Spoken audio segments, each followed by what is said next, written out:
आयु का 5 मिनट मोटी खाली आयु जल्दी मोकल जल्दी એટલે જલ્દી બધા દોડતા થઈ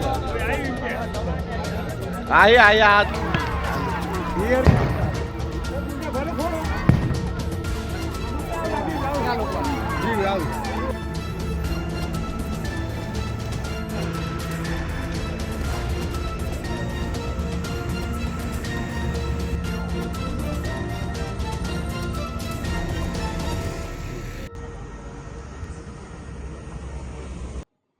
મળતી માહિતી અનુસાર સાબરકાંઠા જિલ્લાના હિંમતનગરના ગામડી ગામ પાસે દૂધ ભરાવા જતા એક ગ્રામજનનું વાહનની ટક્કરે અકસ્માતમાં મોત થયું હતું. ત્યારબાદ રોષે ભરાયેલા ગ્રામજનોએ નેશનલ હાઈવે નંબર 48ને બ્લોક કર્યો હતો.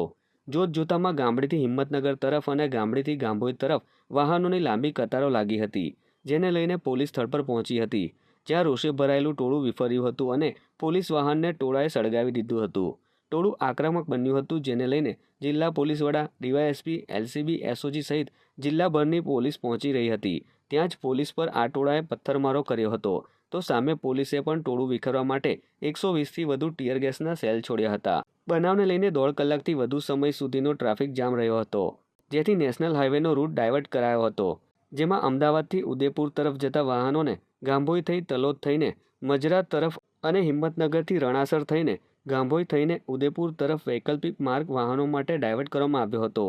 આ સાથે જ ગામડી ગામ પોલીસ છાવણીમાં ફેરવાઈ ગયું હતું. પોલીસની લગભગ 3 ગાડીઓ અડધો કલાકમાં જગ્યા પર આવી ગઈ હતી. ટ્રાફિક જામ એ ટ્રાફિક ખોલવાનો પ્રયત્ન કરતા એ લોકોએ પોલીસની ગાડી પર પણ પથ્થરમારો કર્યો હતો.